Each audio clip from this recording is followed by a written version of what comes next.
ఏం బతుకురా నాయన. చి సిగ్గేస్తుంది నాకైతే. మనుషులుగా ఉన్నామా, పశువులుగా ఉన్నామా, మృగాలుగా ఉన్నామా? అరే మనుషుల్లోనే బ్రతుకుతున్నామా, ఎక్కడ అడవిలో బ్రతుకుతున్నామా అర్థం కావట్లేదురా. ఇలాంటి చిన్న పిల్లల్ని కూడా అసభ్యంగా ప్రవర్తించడం ఏంట్రా? అది ఒక ముసలివాడు, ఒక 60 సంవత్సరాలు 70 సంవత్సరంలో ఉన్నవాడు 12 సంవత్సరాల పాపని, ఒక తాతగా ఉన్నటువంటి ఒక మనవరాలుగా ఉన్నటువంటి పాపని ఇలా చేయడం ఏంట్రా? ఏ తండ్రైనా సహిస్తాడా? ఎవడు సహించడు. నేను అవి చెప్పుతున్నా.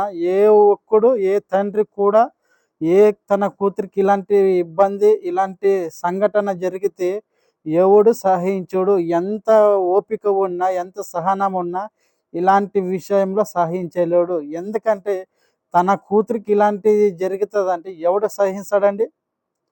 అదే చేశాడు ప్రసాద్ అన్న. పోలీసులకి చెప్పినా కూడా, పోలీసుల దగ్గరికి తన భార్య తిరిగినా కూడా ఏ పోలీసు పట్టించుకోలేదు 2 సార్లు. ఇప్పుడు అందుకోసమే దీనికి పరిష్కారం ఏం చేశాడంటే ఆయన్ని లేకుండానే చంపేశాడు. ఆయన చేసింది.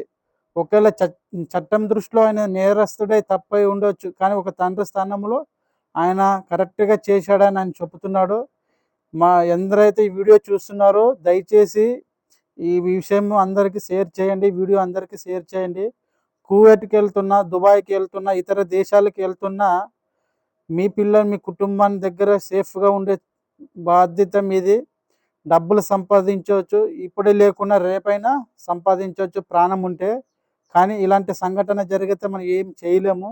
జరిగిన తర్వాత, జరగక ముందే మనం కుటుంబము, పేరెంట్స్ జాగ్రత్తగా పడాలి. బ్రతుకుంటే గంజి నీళ్ళైనా తాగొచ్చు. బ్రతికితే ఉప్పు అమ్ముకొనైనా బ్రతకచ్చు. డబ్బులు ఇప్పుడు ఉంటాయి, రేపు పోతాయి. మొన్న రీసెంట్‌గా ఒక తెలంగాణ సైడ్ ఒక వీడియో వచ్చింది. మీకు అందరికీ తెలుసు. భర్త దుబాయ్‌లోకి వెళ్ళి డ్రైవర్‌గా పనిచేస్తుంటే భార్య కుటుంబం కోసం తను కష్టపడి ఇతర దేశంలో ఎట్టి సాకిరిగా పనిచేస్తుంటే పాపం ఆయన తిరిగి రిటర్న్‌గా దుబాయ్ నుంచి తన ఊరికొస్తే తన భార్య వేరే వానితో లేచిపోయింది. ఇది అవసరమా? ఆ బాధ తట్టుకోలేక ఆయన ట్రైన్‌కి పడి చావడానికి వెళ్ళిపోయినాడు. ఇలాంటి సంఘటన జరగకుండా ఉండాలంటే ఇలాంటివి ముందే మన చేతిలో ఉంది. మనం ఆలోచన చేయండి.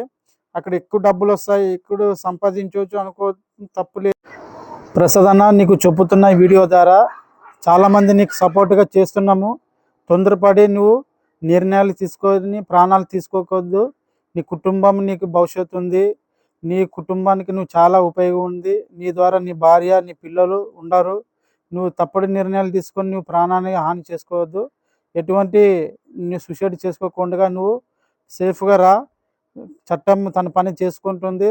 చట్టానికి అప్పగించుకుందాం నీ సమస్య. నేను నీకు ఫుల్ సపోర్ట్గా చేస్తున్నా.